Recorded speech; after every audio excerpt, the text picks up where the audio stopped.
JP Nadda पर हुए हमले के बाद बंगाल से दिल्ली तक सियासत गर्मा गई है। पश्चिम बंगाल के राज्यपाल ने ममता बनर्जी को जमकर फटकार लगाई है। गवर्नर जगदीप धनखड़ ने दो टूक कहा कि ममता बनर्जी आग से न खेलें। बदले का ये खेल बेहद खतरनाक है। राज्यपाल ने कहा कि किसी भी मुख्यमंत्री को इस देश में किसी भी दूसरे व्यक्ति को बाहरी नागरिक कहने का कोई अधिकार नहीं है। कल जब बीजेपी के अध्यक्ष जेपी नड्डा पर हमला हुआ था तो वो बहुत ही शॉकिंग है, बहुत ही शर्मनाक है।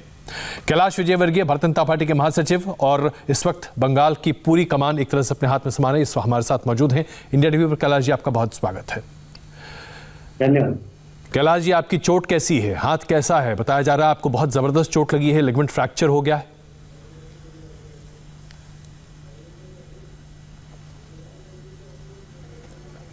ऐसा लग रहा है कि कैलाश जी से अभी हमारा संपर्क टूट गया। हमसे दोबारा से आप कैलाश जी आगे हमारे साथ। कैलाश जी, आपका हाथ कैसा है? आपकी चोट कैसी है? बताया जा रहा है कि आपको लिगामेंट फ्रैक्चर हुआ है, बहुत ज्यादा चोट आई है आपको? नहीं, बहुत ज्यादा तो नहीं, बाकी यहाँ लिगामेंट मेरा बाएं हाथ का थोड़ा सा फ्रैक्चर्ड है जी। 8-15 दिन थोड़ा सा फिजियोथेरेपी करना पड़ेगी, एक छोटा सा प्लास्टर में बांधा है। कैलाश जी, कल जो हुआ, आप जब गाड़ी में थे और पूरे काफिले पर जबरदस्त हमला हो रहा था, हम चाहते हैं कि आप अपने अनुभव को हमारे दर्शकों के साथ साझा करें संक्षिप्त में। देखिए, ऐसा है कि राष्ट्रीय अध्यक्ष माननीय नड्डा जी का 2 दिन का प्रवास था। पहले दिन हमने भवानीपुर, जो कि ममता जी का निर्वाचन क्षेत्र है, वहां पर हमारा जनसंपर्क अभियान घर घर जाने का उसकी शुरुआत की। वहां पर भी टीएमसी के कार्यकर्ताओं ने उन्हें काले झंडे दिखाने की कोशिश की, पर हमारी संख्या ज्यादा थी तो वो लोग चले गए। और उसके बाद जब हम वहां से जनसंपर्क करके निकले तो उसके बाद उन्होंने आकर वहां पर कार्यकर्ताओं के साथ गुंडागर्दी की।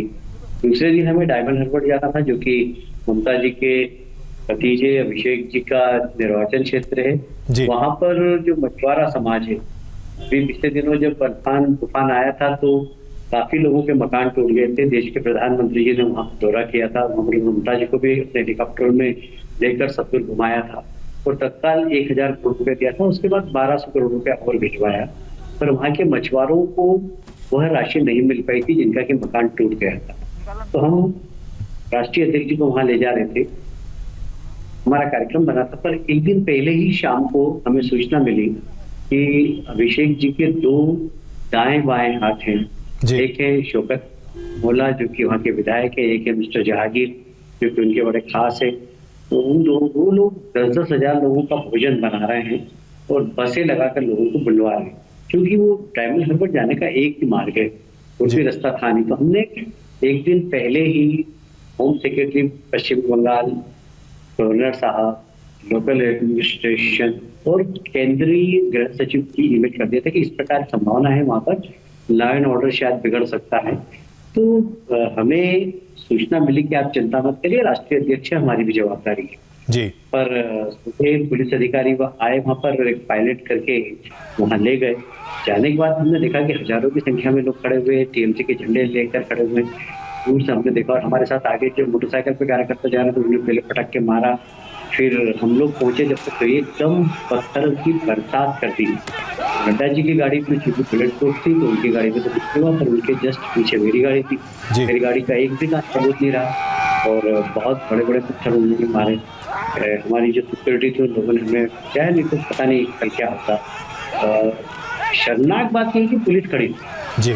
इसके 5 दिन पहले का मैं आपको चित्र बताता हूँ। सिलीगुड़ी में हमने युवा मोर्चे के कार्यकर्ताओं के साथ सरकार की भ्रष्टाचार अराजकता के खिलाफ हम लोग प्रदर्शन किया था।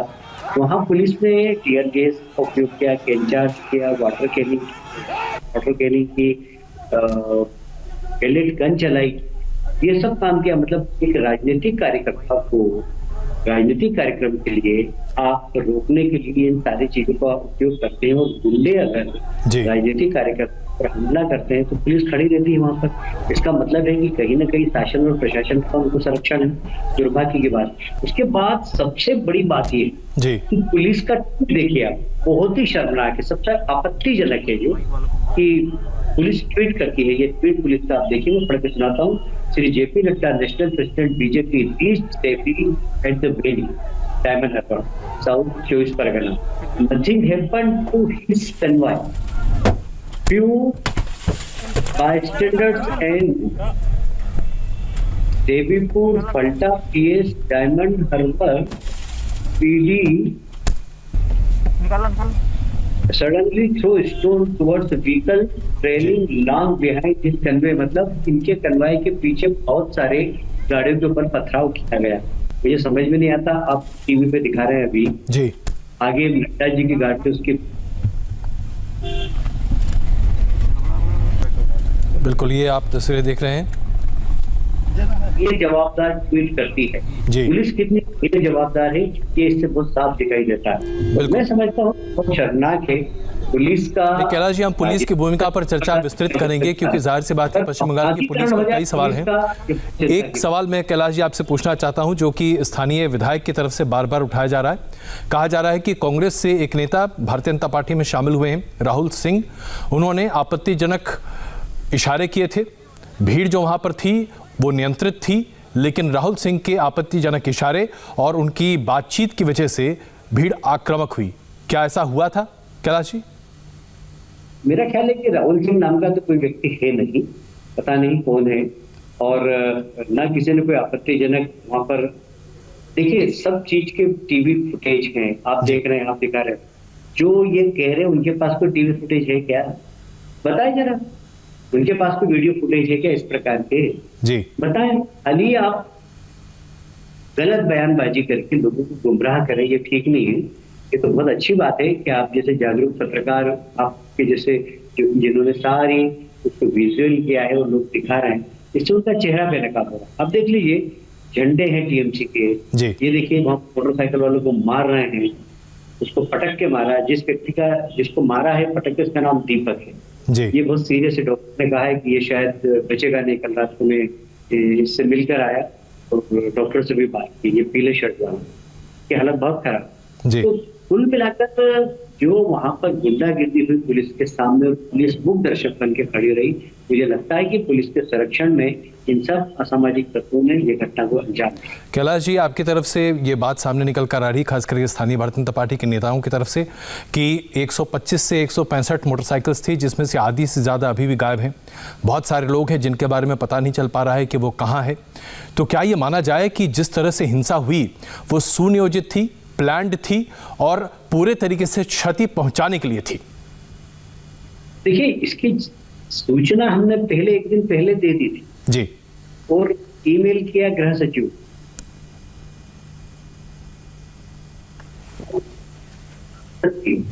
और बिल्कुल चिंता मत करिए, पूरी सुरक्षा की व्यवस्था।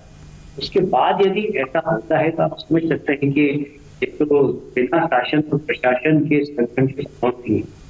बिल्कुल कैलाश जी, मैंने राज्यपाल कई देखे हैं अभी तक, लेकिन हमने धनखड़ साहब के जो आज बयान देखे उससे तो ऐसा लग रहा है कि राज्यपाल जी बहुत द्रवित हैं, बहुत दुखी हैं जिस तरह से कानून व्यवस्था की धज्जियां उड़ाई जा रही हैं। उनके बयान बहुत ही सख्त हैं। आपको लगता है कि आज उन्होंने जो कहा कि ममता बनर्जी को अपने बयानों पर पुनर्विचार करना चाहिए, वापस लेना चाहिए, क्या ऐसा संभव है? आपका तजर्बा क्या कहता है? देखिए बंगाल एक बहुत रिच संस्कार और संस्कृति वाला प्रदेश रहा है। यहाँ की कला साहित्य, यहाँ के महापुरुषों ने सारी दुनिया को ज्ञान का प्रकाश दिया जी। चाहे हम स्वामी विवेकानंद की बात करें, चाहे रामकृष्ण बाबा की बात करें, चाहे रविन्द्रनाथ टैगोर जी की बात करें, चाहे हम चैतन्य महाप्रभु की बात करें, हर क्षेत्र में बंगाल बहुत आगे रहा है, कला के क्षेत्र में, साहित्य के क्षेत्र में।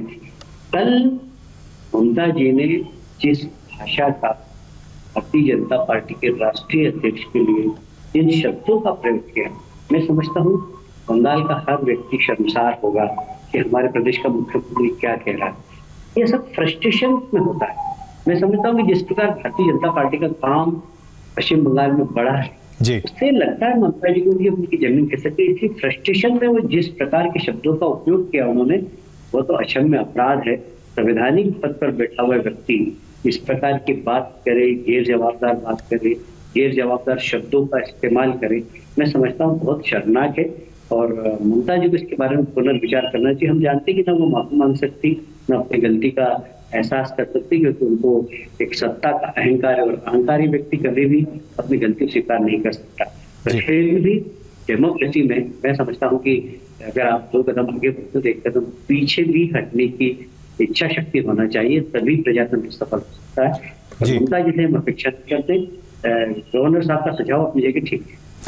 कैलाश जी, कल जो जनसभा को ममता बनर्जी संबोधित कर रही थीं, उसमें रविंद्रनाथ टैगोर के जिस जगह पर पैदा होने की बात थी उसे विश्व भारती के तौर पर कहा गया, और ये भारतीय जनता पार्टी के एक आईटी हैंडल से बातें सामने आ रही थी, ऐसा उनका आरोप था। और उसके बाद उन्होंने कहा कि जो लोग बंगाल की संस्कृति नहीं जानते वो बाहरी हैं। क्या इस तरह की शब्दावली का इस्तेमाल ममता बनर्जी को करना चाहिए? और क्या रविंद्रनाथ टैगोर की जन्मस्थल को लेकर क्या कोई गलत ट्वीट हुआ था? देखिए, आप यदि जबरदस्ती किसी एकाध व्यक्ति के ट्वीट को लेकर पूरी पार्टी के ऊपर कोई बड़ा आरोप मढ़े, ये तो उचित बात नहीं है, पहली बात। दूसरी बात ये कि किसी के जन्म से उसके प्रति श्रद्धा तो कम नहीं हो रही है। जी, मेरा जन्म स्थान यदि इंदौर है और कोई लिखते कि मैं कलकत्ता में पैदा हुआ, उससे क्या फर्क पड़ता है? इससे भी मेरे प्रति उसका विश्वास कम हो जाएगा, मेरे प्रति कोई श्रद्धा कम हो जाएगी। बात ये नहीं है, बात इधर उधर की नहीं करना चाहिए, बात वास्तविक करना चाहिए कि क्या हो रहा है बंगाल में, लॉ एंड ऑर्डर है क्या। एक जवाबदार मुख्यमंत्री की हैसियत से ममता जी काम कर रही है क्या? जनता तक जो राशि केंद्र सरकार भेज रही वो पहुंच रही है क्या? आज मुख्यमंत्री जी, प्रधानमंत्री जी चावल भिजवा रहे हैं, मुख्यमंत्री जी वो जनता तक पहुंचा पा रही है क्या? आज गांव-गांव में चाल चोर सरकार, मतलब चावल चोर सरकार बोल रहे हैं ममता जी की सरकार को। क्यों बोल रहे हैं? सिर्फ ममता जी इसका जवाब तो दें, क्योंकि जो चावल प्रधानमंत्री जी ने कोविड के समय पे गरीबों के लिए भेजा वो बेच दिया गया। बिल्कुल कैलाश जी, ये परिस्थिति है वहां पर, तो जनता का आक्रोश है उनके। कैलाश जी, आज समझ नहीं पा रही ममता जी। बिल्कुल, राज्यपाल जी ने भी आज कहा कि ममता बनर्जी आग से न खेलें। उन्होंने इस संदर्भ में अपनी बात को कहा कि किसी भी व्यक्ति को जो हिंदुस्तान का नागरिक है, पूरा अधिकार है कि देश के किसी भी कोने में जाकर अपनी राजनीतिक महत्वाकांक्षा को आगे बढ़ाए और अपनी राजनीतिक पार्टी के कार्यकाल को आगे बढ़ाए, और उसके लिए सब कुछ किया जा सकता है। क्या आपको लगता है कि बाहरी होने का आरोप भारतीय जनता पार्टी पर लगाकर ममता बनर्जी सिर्फ अपनी राजनीति की दुकान आगे बढ़ा रही? देखिए, मैं ममता जी को बताना चाहता हूं कि भारतीय जनसंघ की स्थापना डॉक्टर श्यामा प्रसाद मुखर्जी ने की, जिनका की जन्म बंगाल में हुआ। भारतीय जनसंघ से हमने अपनी राजनीतिक यात्रा प्रारंभ की है, और जब जनसंघ के जनक कलकत्ता के हैं तो भारतीय जनता पार्टी बाहर की कैसे होगी? पहली बात। दूसरी बात, क्या मैं पूछना चाहता हूं आपके दर्शकों से कि ममता जी कहती है प्रधानमंत्री बाहर के, क्या प्रधानमंत्री देश के बाहर के हैं? गृह मंत्री अमित शाह बाहर के, क्या इस प्रकार की बात कोई मुख्यमंत्री कहे? क्या ये शोभा देती है? मतलब अपने इतने संकुचित होकर राजनीति करना, मैं समझता हूं बहुत ही शर्मनाक है।